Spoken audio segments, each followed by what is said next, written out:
দীর্ঘ সময় ধরে ভিডিও তৈরি করে আপনাদের জন্য নিয়ে আসলাম বাঁশ নিয়ে অল্প কিছু তথ্য। আপনি কি জানেন বাঁশ কোনো গাছ নয়, এটি আসলে ঘাস পরিবারের অন্তর্ভুক্ত পৃথিবীর বৃহত্তম এবং দ্রুত বর্ধনশীল বহুবর্ষজীবী তৃণজাতীয় উদ্ভিদ। এটি মূলত গ্রীষ্মমণ্ডলীয় এবং উপক্রান্তীয় অঞ্চলে, বিশেষ করে এশিয়া মহাদেশে প্রচুর পরিমাণে জন্মায়। বাঁশ সম্পর্কে গুরুত্বপূর্ণ এবং আকর্ষণীয় তথ্যগুলো নিচে কয়েকটি ভাগে সাজিয়ে দেওয়া হলো। ১. বাঁশের শারীরিক বৈশিষ্ট্য ও প্রকারভেদ। দ্রুত বৃদ্ধি। বাঁশ পৃথিবীর সবচেয়ে দ্রুত বর্ধনশীল স্থলজ উদ্ভিদ। কিছু প্রজাতি অনুকূল পরিবেশে মাত্র ২৪ ঘন্টায় প্রায় ১ মিটার পর্যন্ত বাড়তে পারে। বিশাল আকৃতি। দৈত্যাকার বাঁশ যেমন ডেন্ড্রোক্যালামাস সিনিকাস ৪৬ মিটার পর্যন্ত লম্বা এবং ওজনে ৪৫০ কেজি পর্যন্ত হতে পারে। প্রজাতির বৈচিত্র্য। বিশ্বজুড়ে বাঁশের প্রায় ১,০০০টিরও বেশি প্রজাতি রয়েছে।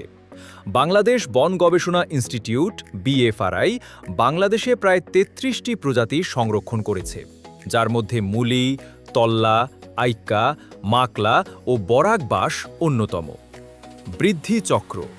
মাটি থেকে কোরল বের হওয়ার পর এটি মাত্র ৬০ দিনের মধ্যে তার পূর্ণ উচ্চতা ও ব্যাস অর্জন করে।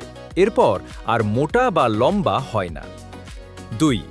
বহুমাত্রিক ব্যবহার নির্মাণ সামগ্রী। ঘরবাড়ি তৈরি, ঘরের চালা বা বাতা, মাচা এবং নির্মাণাধীন ভবনে শক্ত, ভাড়া তৈরিতে বাঁশ অপরিহার্য। খাদ্য হিসেবে বাঁশের কচি অঙ্কুর বা বাঁশ কোরল অত্যন্ত সুস্বাদু ও পুষ্টিকর সবজি হিসেবে খাওয়া হয়, যা পাহাড়ি অঞ্চলে বেশ জনপ্রিয়। এটি প্রোটিন, ভিটামিন এবং খনিজের ভালো উৎস। কাগজ ও আসবাবপত্র। বাঁশের আঁশ থেকে উন্নত মানের কাগজ তৈরি হয়। এছাড়া টেকসই আসবাবপত্র, ঝুড়ি, কুটির শিল্প এবং সুরের বাঁশি তৈরিতে এর জুড়ি নেই। বন্যপ্রাণীর খাদ্য। জায়ান্ট পান্ডার বেঁচে থাকা সম্পূর্ণ বাঁশের ওপর নির্ভরশীল, কারণ তাদের খাদ্যের ৯৯% অংশই হল বাঁশ পাতা ও কাণ্ড। ৩. পরিবেশগত ও অর্থনৈতিক গুরুত্ব। মাটি ক্ষয় রোধ। বাঁশের শিকড় মাটির গভীরে জালের মতো ছড়িয়ে থাকে, যা পাহাড়ি ঢলের মাটি ধস এবং নদীর পাড় ভাঙন রোধ করতে চমৎকার কাজ করে। কার্বন শোষণ।